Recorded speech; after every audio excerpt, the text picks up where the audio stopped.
Hi hello नमस्कार, मी काजल. तुम्हा सर्वांचं आमच्या YouTube चॅनल मध्ये अगदी मनापासून स्वागत आहे. तर रुद्राचा बर्थडे झालेला आहे, पण त्याचे काय काय गिफ्ट्स आले ते त्याला दाखवायचे होते. तो सांगत होता माझे गिफ्ट्स दाखव. तर म्हटलं चल तुझे काय काय गिफ्ट्स आले ते दाखवूया.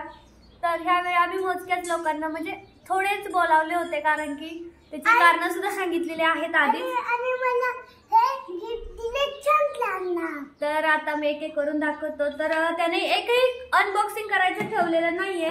त्याने सगळे गिफ्ट रात्रीच अनबॉक्सिंग केलेले आहेत. आता फक्त मी तुम्हाला दाखवणार आहे. तर हा आहे क्रिकेटचा सेट, जे की याच्यामध्ये बॉल सर्वच आहे, जे की त्याच्यामध्ये स्टंप नंतर ते खाली लावतात. आता मला काही याच्याविषयी एवढं माहिती नाही. हा तो बॉल आहे. नंतर ते वरती लावतात, ते विकेट गेल्याचं कळायला मला माहित नाही याला काय म्हणतात. आणि हा बॅट. तर खूप मजबूत असा हा क्रिकेटचा सेट आहे.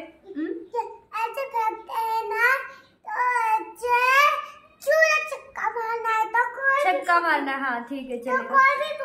तर हे आहे क्रिकेटचा सेट आहे, जो की त्याला खूप आवडलाय. त्याचं मस्त आवडला त्याला, आणि त्याला पाहिजे पण होता, कारण की खूप दिवस म्हणत होता तो मला क्रिकेटचं पाहिजे. तर तीच त्याला जे जे पाहिजे होतं तेच त्याला गिफ्ट सगळे आलेले आहेत बघा. आम्ही काही कुणाला सांगितलं नव्हतं, त्यांच्या मनाने. तर जी आमची शेजारी राहते ना गिन्नी, छोटीशी मुलगी, तर तिने ही गिफ्ट दिलेला आहे. तर हा आहे टिफिन बॉक्स, जो की खूप तर तो दाखवतोय. तर माझं काय ऐकत नाही.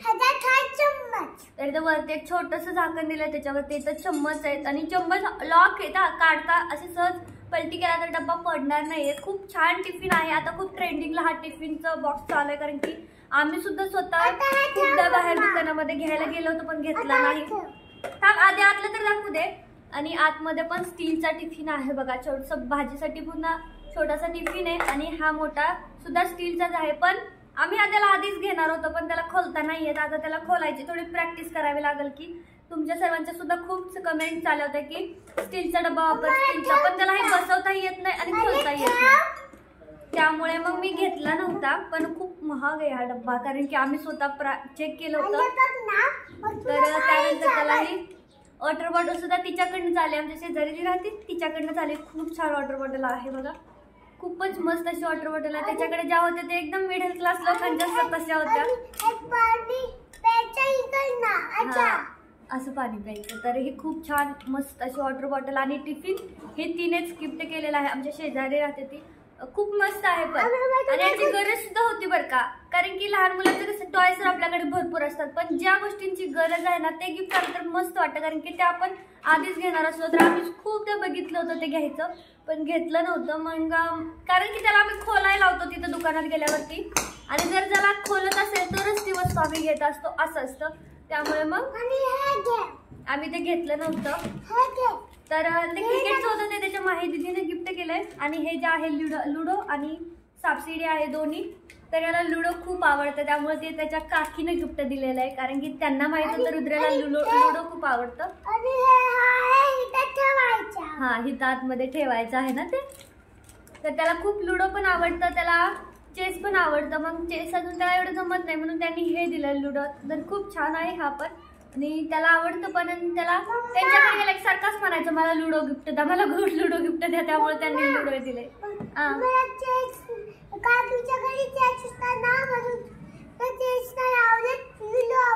लुडो आवडतं का?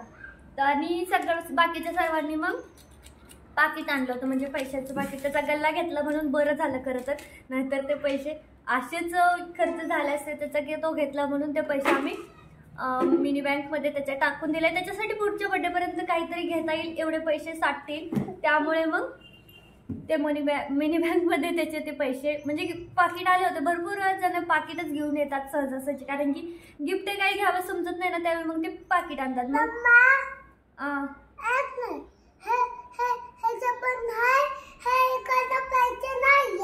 हा येतात ना, नाही येत आता, नाही ते पुढच्या बर्थडेला येतात, नेक्स्ट बर्थडेला. तोपर्यंत येत नाहीत बाहेर, ते आता बंद झाले आतमध्ये, ते आता येत नसतात. आता ते पुढच्या बर्थडेला येणार. ते म्हणते की पुढच्या बर्थडेला रुद्रासाठी मोठं गिफ्ट घ्यायचं त्या पैशातून. ठीक आहे ना? ठीक आहे.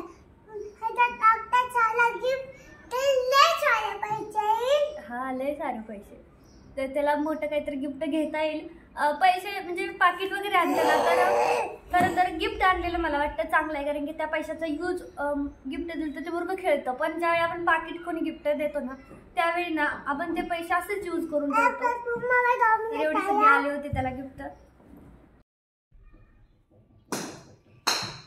अरे हे रे फंस गया. यस, 6 मार दिया बच्चे ने, 6. मैंने 6 मार दिया.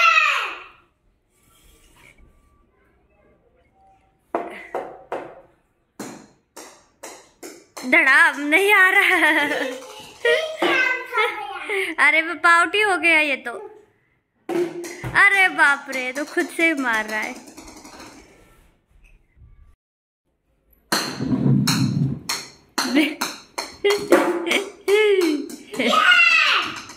यस, 6 मार दिया ना.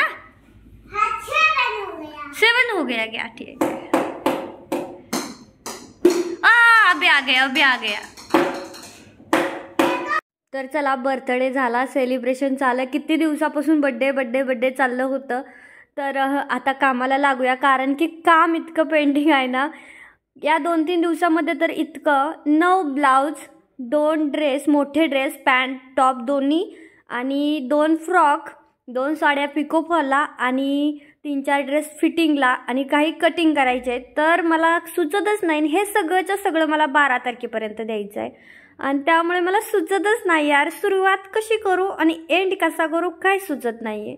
मला स्वप्नात सुद्धा वाटलं नव्हतं की माझ्याकडे एवढे कस्टमर येऊ शकतात. मला वाटलंच नव्हतं. आता मला व्हिडिओसाठी सुद्धा इतका टाईम देता येत नाही आहे, कारण की होतच नाही आता व्हिडिओ बनवणं. स्टोरीसाठी तर माझं खूप मागं पुढं व्हायला लागले, आणि त्यामुळे माझे डॉलरसुद्धा मागे पुढे व्हायला लागलेत.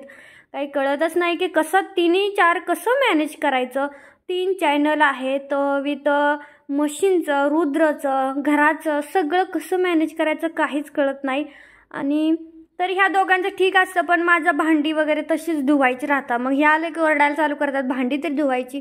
पण त्यांना हे नाही दिसत की मी किती कामात आहे. कसलंच म्हणजे आराम नावाची गोष्टच नाही आहे. आता आमचं जेवण वगैरे झालं होतं ना. आज पण आम्हाला बड्डेसाठी जायचं होतं. माझ्या मैत्रिणीच्या मुलाचा बड्डे होता, तर तिकडे डेकोरेशन वगैरे करायला 4:30लाच जायचं आहे. आणि 4:30 पासून रात्री मग काहीच जमणार नाही बाकीचं काम. मग म्हटलं आधी हे 1-2 फ्रॉक तरी कंप्लीट करूया, जेणेकरून एखादी जरी म्हणलं करूया. तर जेवण झालं होतं दुपारी. त्यानंतर आता रुद्राला पण झोपवायचं आहे. तर माझ्या कामाच्या राड्यात ना त्या पोराला पण टायमिंगवर झोपवता नाही येते, आणि हे धरातच आहेत, पण ते त्याला झोपवतच नाही. रुद्र त्यांच्यासोबत झोपतच नाही.